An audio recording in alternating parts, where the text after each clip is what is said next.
Hello friends, स्वागत है आपका स्टडी हिंदी के यूट्यूब चैनल में। तो एसएससी सीजीएल के लिए स्पेशली इंडियन पॉलिटी का एमसीक्यू आपके लिए लेके आए हैं, जिसका एग्जाम में आने के चांसेस काफ़ी ज़्यादा हैं। ठीक है, तो चलिए स्टार्ट करते हैं अपने सबसे फर्स्ट क्वेश्चन से। ओके, तो सबसे फर्स्ट क्वेश्चन की अगर हम बात करें, देखिए शासन की एकात्मक पद्धति का लाभ है। ऑप्शन यहाँ पे देखिए 4 दिया है।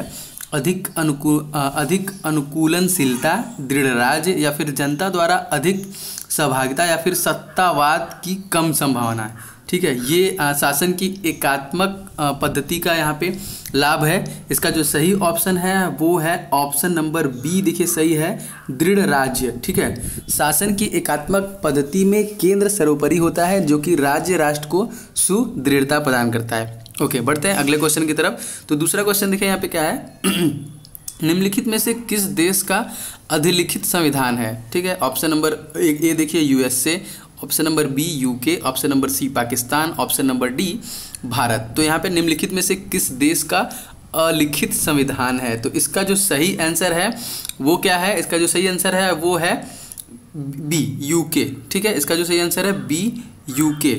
ब्रिटेन के संविधान जो है कि अलिखित है, यहाँ संसदीय परंपराओं के आधार पर शासन होता है। यूएसए, पाकिस्तान एवं भारत का संविधान जो कि लिखित है। तो option number B is the right answer. Okay, पढ़ते हैं अपने अगले क्वेश्चन की तरफ। देखिए जो हमारा तीसरा क्वेश्चन है, इसमें देखिए क्या है, जिस संविधान द्वारा भारत के संविधान का अधिनियम किया गया उसके सदस्य कौन थे। यहाँ पे ये क्वेश्चन पूछा गया। ऑप्शन नंबर ए देखिए, राजनीतिक दलों द्वारा नामित, विभिन्न प्रांतों की विविध सभाओं द्वारा निर्वाचित, लोगों द्वारा सीधे निर्वाचित, या फिर गवर्नर जनरल द्वारा नामित। ठीक है, जिस संविधान द्वारा भारत के संविधान का अधिनियम किया गया उसके सदस्य कौन थे। तो इसका देखिए जो सही आंसर है वो है option number B. Option number B देखिए, विभिन्न प्रांतों के विधानसभाओं द्वारा निर्वाचित। जिस संविधान सभा द्वारा भारत के संविधान का अधिनियम किया गया उसके सदस्य विभिन्न प्रांतों के विधानसभाओं द्वारा निर्वाचित थे। कैबिनेट मिशन की संस्तुति पर भारतीय संविधान का निर्माण करने वाली संविधान सभा का गठन 1949 में किया गया, जिसके कुल सदस्यों की संख्या 389 थी, जिसमें 292 सदस्य ब्रिटिश प्रांतों की विधानसभाओं के से निर्वाचित थे, 4 सदस्य चीन कमिश्नर क्षेत्रों से प्रतिनिधि तथा 93 सदस्य देशी रियासतों के प्रतिनिधि थे। तो ऑप्शन नंबर बी जो है इसका सही है, विभिन्न प्रांतों के विधानसभाओं द्वारा निर्वाचित। ओके, अगले क्वेश्चन की तरफ देखते हैं। अगले क्वेश्चन की तरफ बढ़ते हैं। हमारा अगला जो क्वेश्चन देखिए क्या है, भारत की अंतःकालीन संसद में कितने सदस्य थे। भारत के अंतःकालीन संसद के कितने सदस्य थे। तो इसका जो सही आंसर है वो है ऑप्शन नंबर ए देखिए 296। यहाँ पे ऑप्शन 313, 318, 316 था, लेकिन इसका जो सही आंसर है वो कौन सा है, 296। ओके, नेक्स्ट क्वेश्चन की तरफ बढ़ते हैं। जो हमारा अगला क्वेश्चन देखिए यहाँ पे क्या है, अगला क्वेश्चन देखिए, प्रथम केंद्रीय विधानसभा का गठन कब हुआ था। प्रथम केंद्रीय विधानसभा का गठन कब हुआ था। तो इसका देखिए ऑप्शन 1992, 1923, 1921 और 1920।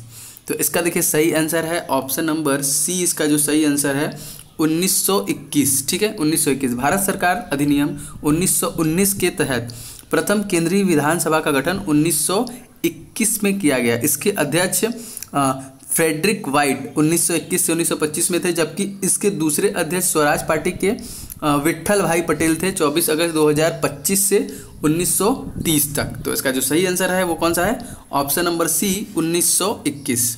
ओके, अगले क्वेश्चन की तरफ बढ़ते हैं। देखिए अगला क्वेश्चन क्या है, भारत की संविधान सभा किसके कहने पर बनाई गई। ठीक है, भारत की जो संविधान सभा है वो किसके कहने पे बनाई गई थी। ऑप्शन नंबर ए देखिए Wavell plan, option number B देखिए Cripps mission, option number C August offer, and option number D जो है कि कैबिनेट मिशन। मैक्सिमम टाइम ऐसे क्वेश्चन हमको देखने के लिए मिलते हैं। तो इसका जो सही आंसर है वो है option number D cabinet mission.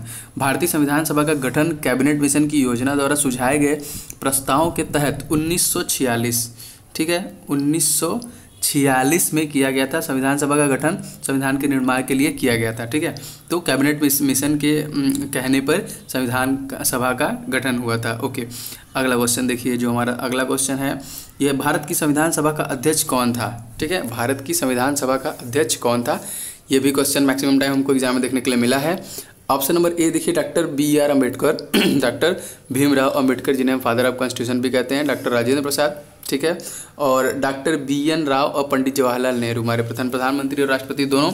तो इसमें से जो इसका सही आंसर है, लगभग हमको लग रहा है कि आप सभी लोगों को इसका आंसर पता होगा, ऐसा कोई नहीं होगा जिसको इसका आंसर नहीं पता होगा। तो इसका जो आंसर सही आंसर है वो है बी, डॉक्टर राजेंद्र प्रसाद, ठीक है। इसका जो सही आंसर है बी, डॉक्टर राजेंद्र प्रसाद। भारत की संविधान सभा के अध्यक्ष डॉक्टर राजेंद्र प्रसाद थे। 9 दिसंबर 1946 को संविधान सभा द्वारा सच्चिदानंद सिन्हा को स्थायी अध्यक्ष चुना गया, जबकि 11 दिसंबर 1946 को डॉक्टर राजेंद्र प्रसाद संविधान सभा के अस्थायी अध्यक्ष के रूप में निर्वाचित हुए। बाद में डॉक्टर राजेंद्र प्रसाद भारत के प्रथम राष्ट्रपति भी हुए। तो ठीक है, ऑप्शन नंबर बी इसका सही है। भारत की संविधान सभा का अध्यक्ष कौन था? तो डॉक्टर राजेंद्र प्रसाद। ओके, अगला क्वेश्चन देखिए, हमारा जो अगला क्वेश्चन है वो है निम्नलिखित में से भारतीय संविधान सभा का अध्यक्ष कौन है? ठीक है, वो सेम उसी टाइप से ये क्वेश्चन हमको थोड़ा सा इसमें घुमा फिरा के क्वेश्चंस कर दिया गया। तो इसका देखिए ऑप्शन वही डॉक्टर राजेंद्र प्रसाद, जवाहरलाल नेहरू, A जिन्ना, लाल बहादुर शास्त्री। तो इसका तो अभी मैंने बताया कि option A is the right answer, doctor Rajendra Prasad. Okay, बढ़ते हैं अपने अगले क्वेश्चन की तरफ। तो ठीक है, अब देखिए यहाँ पे अगला क्वेश्चन क्या है। भारतीय संविधान केवल सरकार के लोकतांत्रिक रूप की कल्पना नहीं करता बल्कि एक लोकतांत्रिक समाज की भी कल्पना करता है, क्योंकि यह इसकी विचारधारा से ओतप्रोत है। किसकी? न्याय से, स्वतंत्रता, समानता और भाईचारा। अब आपको यहाँ पे ऑप्शन दिया है, देखिए ए पहला ऑप्शन है, पहला और दूसरा, बी ऑप्शन है दूसरा और तीसरा, सी ऑप्शन है पहला और तीसरा, और डी ऑप्शन है ए 1 2 3 4 चारों। तो यहाँ पे देखिए जो सही इसका आंसर है वो तो हमारे हिसाब से चारों है। भारतीय संविधान की प्रस्तावना केवल सरकार के लोकतांत्रिक रूप की कल्पना है नहीं बल्कि लोकतांत्रिक समाज की कल्पना करती है। यह न्याय, स्वतंत्रता, समानता, बंधुत्व, भाईचारा की विचारधारा से ओतप्रोत है। मतलब जो इसका सही आंसर है वो है ऑप्शन नंबर डी 1 2 3 4, मतलब सभी यहाँ पे जो है इसके सही आंसर है।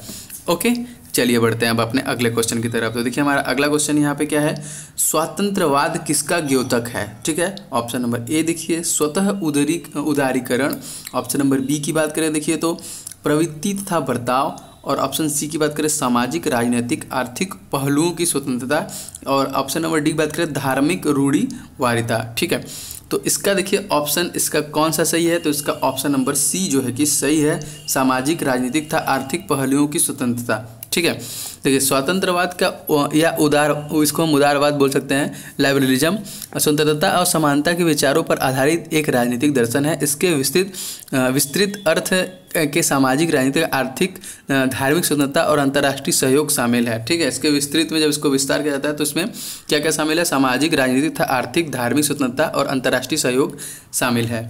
ठीक है, तो इसका जो सही आंसर था ऑप्शन नंबर सी। ओके, बढ़ते हैं अपने अगले क्वेश्चन की तरफ। देखिए संविधान के अंतर्गत भारतीय लोकतंत्र के आदर्शों को हम कहाँ देख सकते हैं? ठीक है, ऑप्शन नंबर 1 प्रस्तावना में, भाग 3 में, भाग 4 में या फिर भाग 1 में।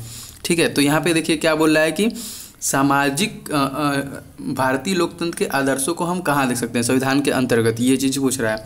तो इसका जो सही आंसर है वो है ऑप्शन नंबर ए प्रस्तावना में। ठीक है, अब पहला जो ऑप्शन इसका सही है, भारतीय संविधान के अंतर्गत भारतीय लोकतंत्र के आदर्शों के झलक हम संविधान के प्रस्तावना में मिलती है। प्रस्तावना के माध्यम से भारतीय संविधान का सार, अपेक्षाएं, उद्देश्य और उसका लक्ष्य तथा दर्शन प्रकट होता है। ओके, अब बढ़ते हैं अपने लास्ट क्वेश्चन की तरफ। देखिए हमारा जो अगला क्वेश्चन है यहाँ पे, तो ये क्वेश्चन देखिए क्या है, संविधान की प्रस्तावना में भारत निम्नलिखित में से किस रूप में घोषित किया गया? ये चीज़ यहाँ पे पूछ रहा है। संविधान की प्रस्तावना है, निम्नलिखित में से किस रूप में घोषित किया गया?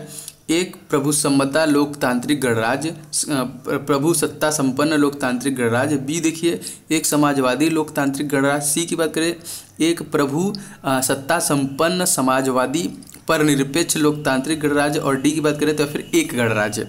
तो देखिए इसका जो सही आंसर है वो है ऑप्शन नंबर सी एक प्रभु सत्ता संपन्न समाजवादी पर निरपेक्ष लोकतांत्रिक गणराज्य। देखिए इसके बारे में कुछ डिटेल्स मैं आपको बता दूं।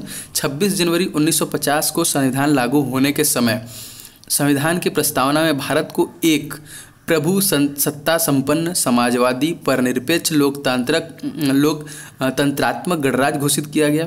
ध्यातक की है कि मूल संविधान की प्रस्तावना में समाजवादी, पंथ निरपेक्ष एवं अखंडता शब्द नहीं थे। इन्हें तत्कालीन प्रधानमंत्री इंदिरा गांधी द्वारा गठित सरदार स्वर्ण सिंह समिति की सिफारिश पर किए गए 42वें संविधान संशोधन 1976 द्वारा प्रस्तावना में जोड़ा गया। पहले ये नहीं थे। ठीक है, इसे जो संशोधन हुआ 42वां उसमें जोड़ा गया। तो इसका जो सही आंसर था कौन सा, option number C is the right answer. तो फ्रेंड्स ये वीडियो यहीं पे समाप्त होता है। आशा करते हैं आपको ये पसंद आया होगा। इस तरह के और MCQ चाहते हैं आप तो आप नीचे कमेंट करके जरूर बताएं। हम आपके हेल्प के लिए सदैव तत्पर रहेंगे, कोशिश करेंगे कि और अच्छे अच्छे जो क्वेश्चन हमको आने वाले हैं हम आपके लिए MCQ लेके आए। तो अगर आपको ये वीडियो पसंद आया होगा तो इस वीडियो को लाइक जरूर कर दें, इस वीडियो को शेयर भी कर दें और हमारे चैनल को सब्सक्राइब करना तो बिल्कुल भी मत भूलिएगा। तो चलिए मिलते हैं दूसरी वीडियो में। इस वीडियो को देखने के लिए आपका बहुत बहुत धन्यवाद। आपका दिन शुभ हो।